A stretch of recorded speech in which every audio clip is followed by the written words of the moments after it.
महीने पहले मायागंज अस्पताल से मोटरसाइकिल की हुई थी चोरी, अभी तक नहीं हो पाया है। रिपोर्ट शंभू भगत, भागलपुर के बरारी थाना क्षेत्र से मोटरसाइकिल की घटना सामने आई थी। ये तकरीबन 3 महीने पहले निरंजन कुमार नाम के युवक की मोटरसाइकिल थी जो चोरी हो गई थी। उसकी फर कराने जब पीड़ित युवक थाने पहुंचा तो वहां एक पिंटू नामक युवक, जिसका बरारी थाने से कोई संबंध नहीं है, वह उसी युवक को 3-4 दिन बहलाया और कहा कि आपका फिर कर दिया जाएगा। साथ ही उन्होंने अपना मोबाइल नंबर भी दे दिया। फिर वह युवक 1 सप्ताह वाले फर की बात की, लेकिन फिर उसे युवक ने उसे बहलाना फुसलता रहा। अंततः उसका फिर नहीं हो सका। तंग आकर पीड़ित युवक टीएसपी के पास पहुंचा और आवेदन दिया। वहीं टीएसपी ने साफ तौर पर कहा कि बरारी थाने में जो भी युवक पिंटू नाम का व्यक्ति है वह बरारी थाने से कोई संबंध नहीं रखता है। उसे पर जांच टीम बताई जाएगी। अगर वह वहां सीसीटीवी फुटेज में पाया गया तो उसे पर सख्त से सख्त कार्रवाई की जाएगी। और जिस युवक की मोटरसाइकिल चोरी हुई है वह 3 महीने बाद आवेदन लेकर आया है, वह 20 तक के दायरे में है, उसे पर भी जाँच की जाएगी। आखिर मोटरसाइकिल चोरी हुई है या नहीं हुई है, या फिर मोटरसाइकिल की चोरी कैसे हुई है। वहीं उन्होंने पिंटू नामक युवक पर कानूनी कार्रवाई करने की भी बात कही। आप परेशान हैं? हम परेशान हैं कि मेरी बाइक चोरी हो गई थी मायागंज हॉस्पिटल से। तो कब चोरी हुई थी? 6 अक्टूबर को सर, 6 अक्टूबर को चोरी हुई। तो हम नज़दीकी बरारी थाना में आवेदन के लिए गए तो पुलिस द्वारा ये कहा गया, पदाधिकारी द्वारा, कि तुम जाके पिंटू से मिलो। तो हमको जो है, हम उनके पास गए तो बोले कि ठीक है आवेदन लिख के दे दो। तो आवेदन लिख के हम दे दिए। और उसके बाद बोला कि हम पूछे कि सर रिसीविंग दे दिए, इसका रिसीविंग दे दीजिए।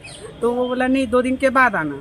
तो फिर हम जो है 2 दिन के बाद गए तो फिर वो पिंटू जी बोले कि नहीं, अभी जो है ना 1 सप्ताह वेट करना पड़ेगा, अभी नहीं हुआ है, इतना जल्दी नहीं होता है, और तुम मेरा नंबर रख लो, कॉल करके आना, पहले कॉल कर लेना तब आना। तो फिर 1 सप्ताह वेट करने के बाद कॉल किए तो बोला नहीं अभी नहीं हुआ है, सो कल आना। फिर हम कल आए, कॉल नहीं की, हम डायरेक्ट आए तो पिंटू सर नहीं थे वहाँ पे। फिर हम फिर गए तो जो है 2-3 दिन के बाद फिर गए तो जो है बोला कि नहीं अभी जो है नहीं बना है, हम कॉल करेंगे तब आना है। उसके बाद जब हम फिर 2-4 दिन वेट करके कॉल करने लगे तो कॉल उठाने ही नहीं लगे। तो पिंटू कौन है? पिंटू सर वही, मतलब अब किस पद पे हमको ये मालूम नहीं। बरारी थाने में हमेशा वही नजर आता है। हाँ, उसी से बात होती थी। हाँ हाँ। आपको क्या लगता है वो कोई पदाधिकारी है वहाँ? नहीं, हमको तो ऐसा नहीं लगता है। तो फिर क्या लगता है? मतलब हमको तो मतलब ऐसा बोला गया कि जो भी वहाँ के पदाधिकारी थे, हाँ। तो उनसे हम बोलते भी थे, बीच बीच में जाके बोलते थे हाँ। कि सर हमको अभी तक FIR कॉपी नहीं मिली है। तो वो यही बताते थे कि पिंटू से मिलो। अच्छा, बस इतना। जिनसे भी बात होती थी वो पिंटू के पास? हाँ, ये हमको पता नहीं है वो कौन है। मतलब 2-2.5 महीना से आप इसी तरह परेशान हैं? हाँ सर। आज आप कहाँ आए हैं? आज यहाँ पे जो है एसपी साहब के यहाँ पे आए हुए हैं मिलने के लिए सर। मतलब आपकी गाड़ी जो खोई है, हाँ, उसका आवेदन जो नहीं लिया उसके खिलाफ? हाँ सर। एसपी साहब से मुलाकात हुई आपसे?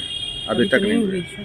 कहाँ के आप रहने वाले? वहाँ वो जो सिटी एसपी साहब हैं, हाँ। उनसे बात हुई। अच्छा, और उनसे मिल लिया? हाँ, उन्होंने बताया कि इसमें जो है आप 6 तारीख का जो मायागंज हॉस्पिटल का जो कागज है वो इसमें लगवाइए। अच्छा, तो वो हम इसमें लगा दिए हैं। अभी चूंकि किसी काम से निकल गए हैं, हम वेट कर रहे हैं। अच्छा, कहाँ के रहने वाले हैं आप? हम गोराडी बिरनौत के रहने वाले हैं। क्या नाम है आपका? निरंजन कुमार। मायागंज क्यों आए थे आप? मायागंज पत्नी का वहाँ पे ऑपरेशन हुआ था। अच्छा। 6 तारीख को छुट्टी था उनका। अच्छा, उनको लेने के लिए आए थे।